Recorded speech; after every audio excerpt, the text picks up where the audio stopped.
Selamat welcome to Lunchlishar, where we rate our gameplay and our lunch. It's a simple way to improve your gameplay of Flesh and Blood by playing one game a day during your lunch break. Let's see how today's game will play out. Okay, in today's installment of Lunchlishar, we're trying out Zen versus Kano. The list we're using is the US Nationals champion first place using Zen. So we're trying that out for ourselves to see what's different about it. Okay, against Kano, we definitely want a lean 60 card deck. We don't want to bloat our deck. We want it to be as consistent as possible, and we want our arcane barrier equipments. Okay, that's for the sideboarding, and here's the gameplay. This is very unlucky to have a 33 blue deck and starting with 4 red cards. We just need to hope that the Kano player does not launch a huge offense on their first turn, since we'll only be able to pay for 4 arcane barrier, even though we have 4 cards in hand. You can see we're running Ep.3, the Tide Flipper legs, New Moon Glove arms piece, and the Arcane Lantern paired up with a Zephyr Needle. Zephyr Needle is one of the more interesting takes that the US National Champion made with their deck that was very different from other lists. A lot of people don't want to run Zephyr Needle since it can break if it's blocked with something that has defense higher than its power.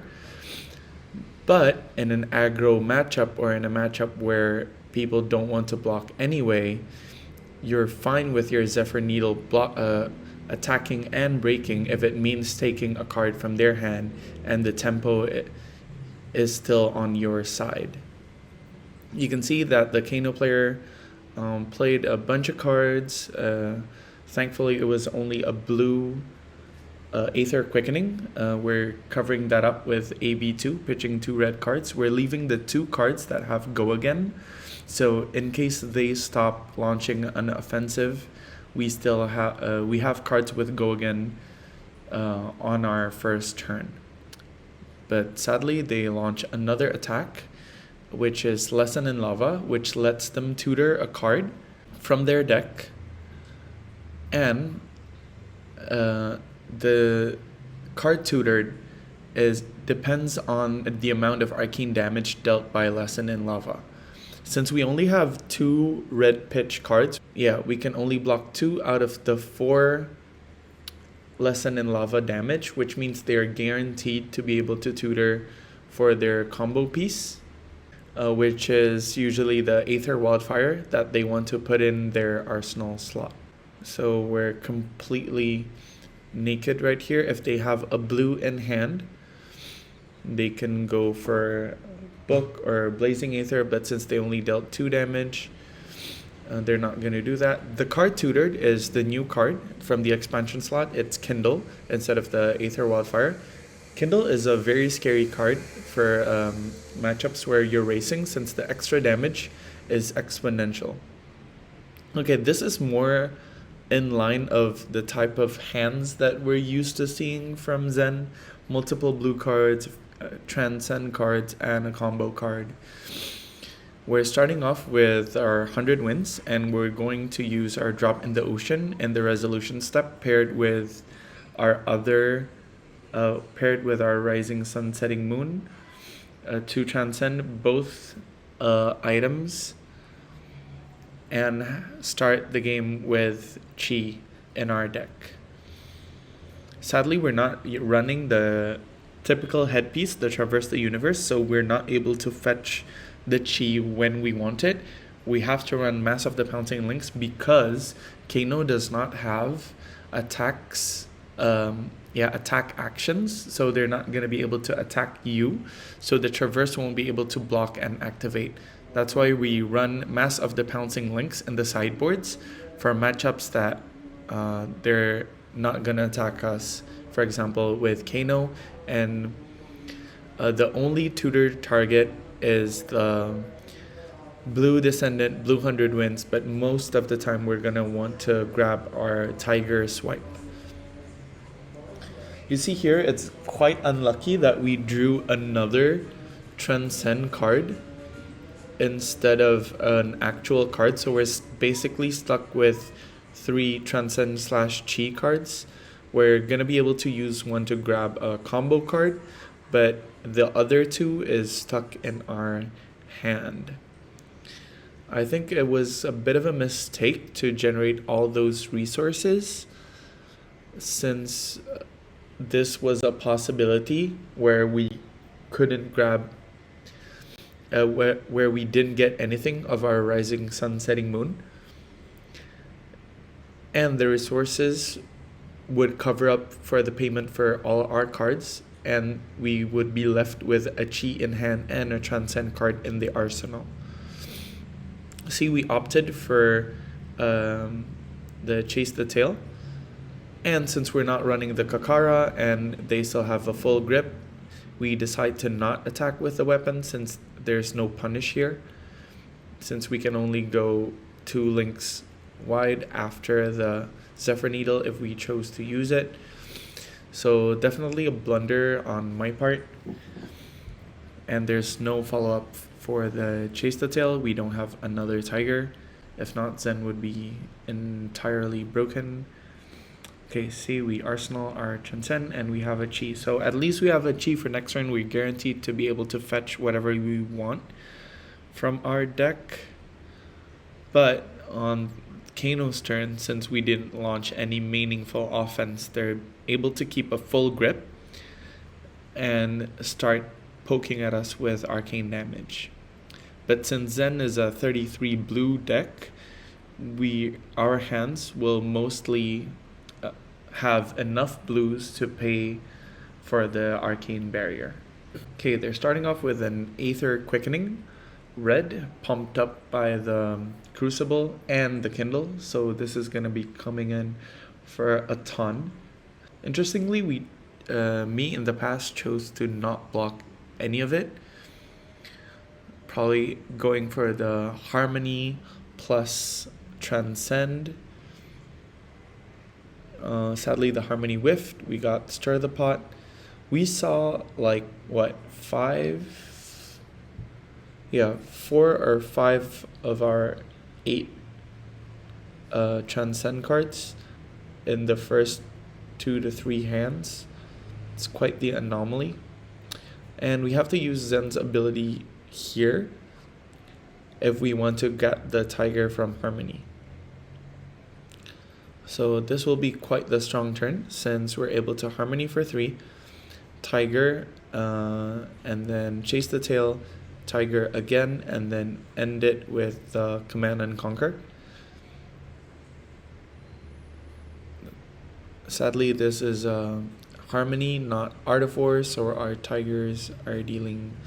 the first tiger is dealing 0 damage, and since Harmony of the Hunt is not a combo card, it's not a combo card, it will not get the buff, so we only got 1 value out of our Harmony since it whiffed and there's only 1 target to buff. So quite the low value of Harmony. Usually want around 3 for it to be considered a good play. So we could have considered just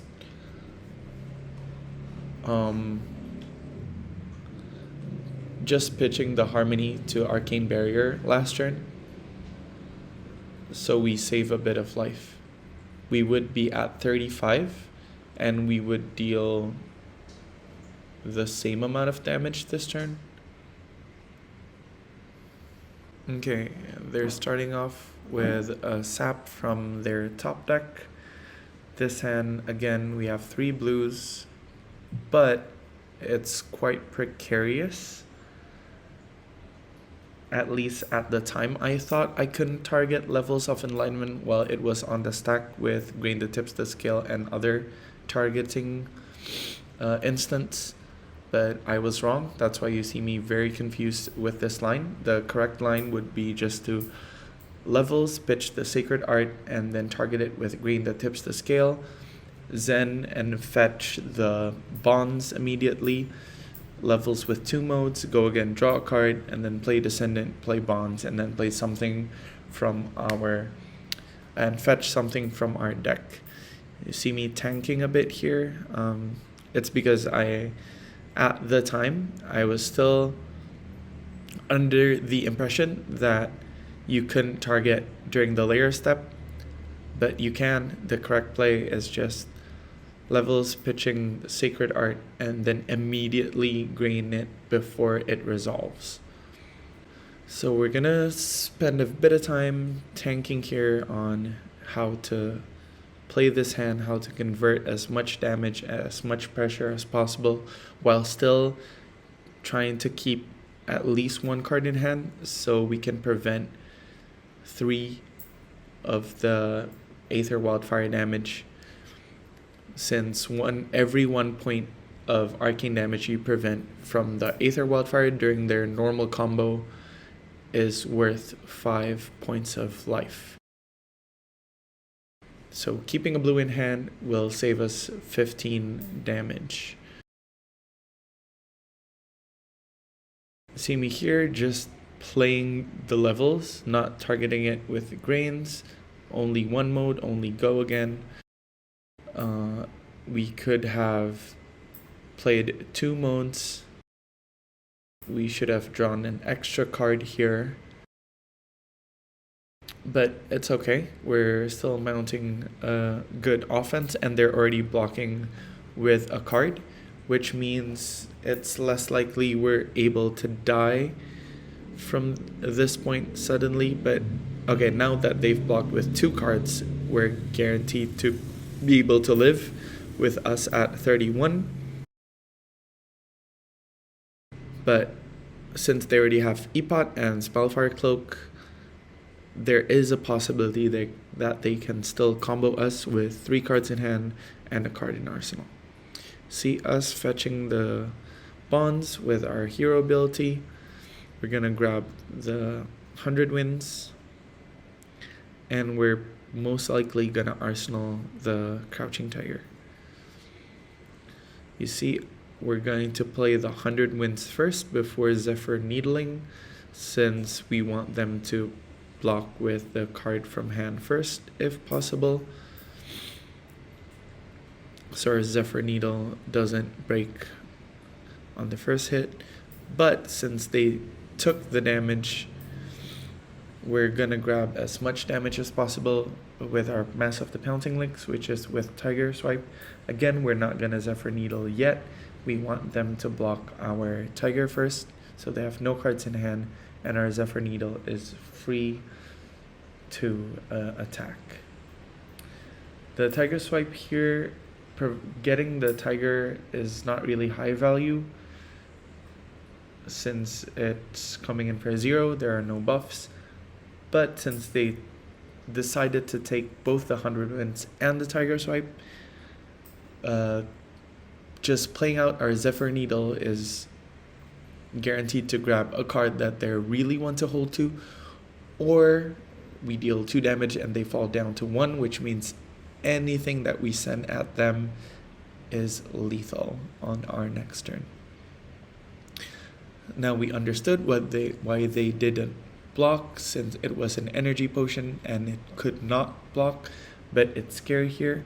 I want to pause here a bit and say that this is definitely a misplay. We should have played 100 Winds blue first, since they're already at 1, and then play, if they block, we play the 100 Winds red after that, which is a breakpoint of 4, which means if they want to continue blocking, they need to dedicate 2 more cards, and we still have a blue and a red in hand, a total of 4 resources to pay for our Arcane Barrier.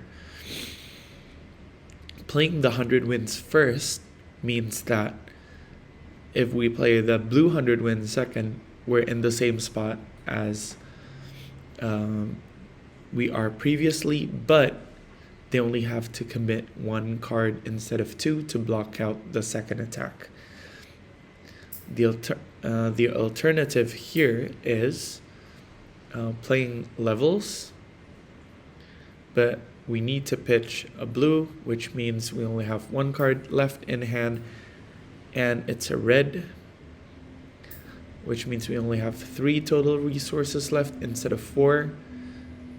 And this again only threatens to grab one card out of them. You can see that they're electing to pop off right here. They use their ragamuffins, their hero ability twice, their weapon, that they're just gonna pop off from here. And they also have the Kindle, which means they have extra damage on their first spell. There's nothing we can do right now until they present their first spell at us. You see that this is not the normal combo line of Aether, Wildfire, Lesson in Lava into Blazing Aether. But instead they have an Aether Spindle since they got it off of a blind hit, since they ragamuffin into a book.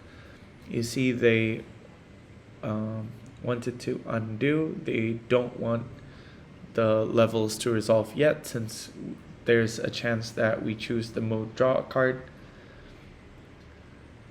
So they pop off while the levels is on the stack. This is the correct play from the Kano player.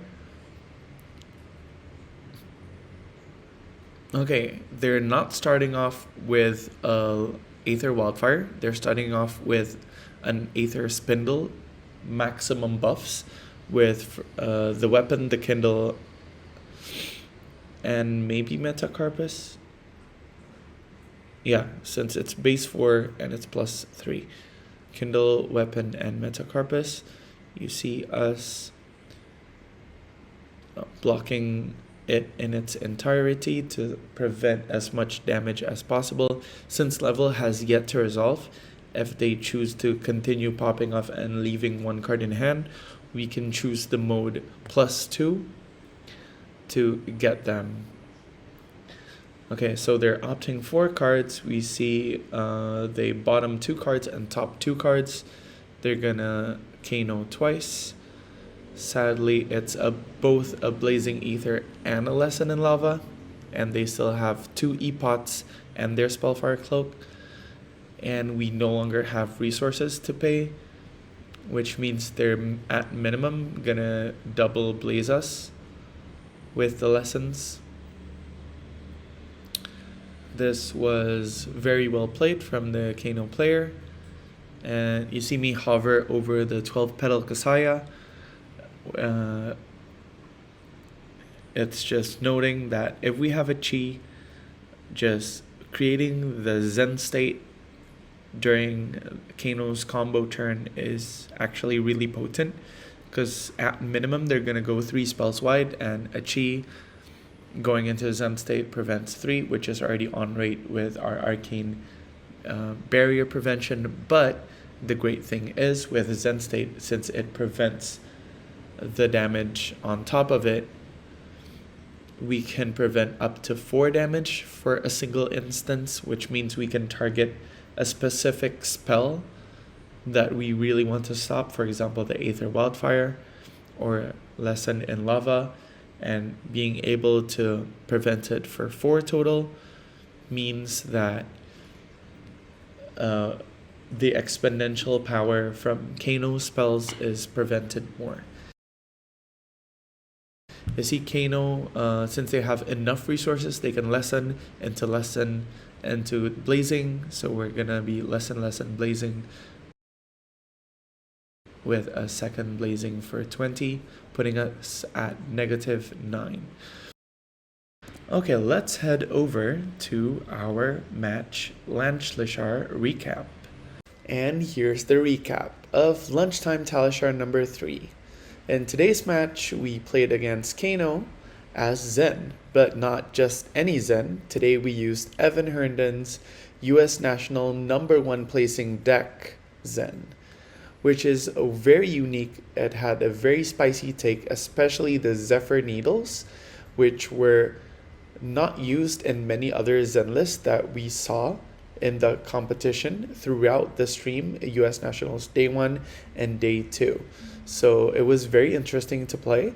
The deck felt very smooth and very well thought out. At first I was doubtful since it had 33 blues. I was concerned about the damage output, and it had more 2 blocks than my own Zen list, but the list itself felt overall very smooth, and the deck rating obviously 10 out of 10. Since it has a proven track record of winning the US Nationals, and not just through the draft or luck.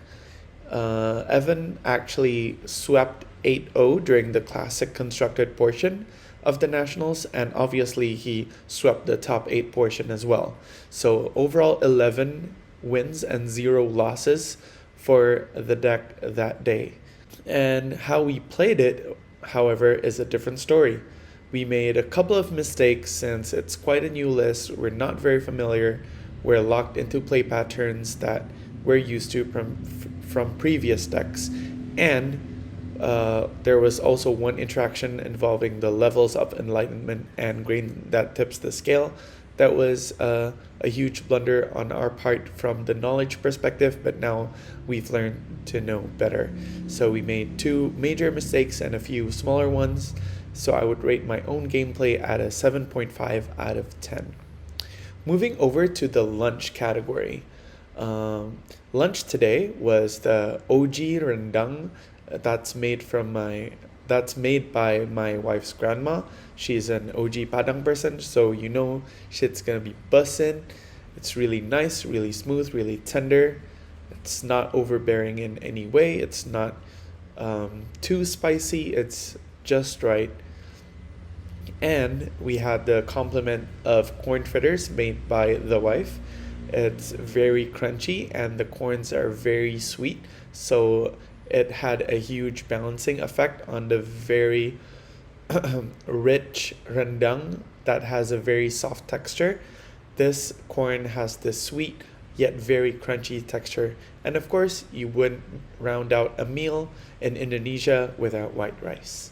So overall I would rate the lunch 12 out of 10, and here's the picture of the plate that has been demolished, because even though the game time today was 19 minutes, which is still, as always, plenty of time for you to do your dishes or socialize at the office with your lunch break time, I demolished the lunch within, probably 9 minutes. So about halfway through, I already ate the entire plate and went out for a bit to grab the seconds.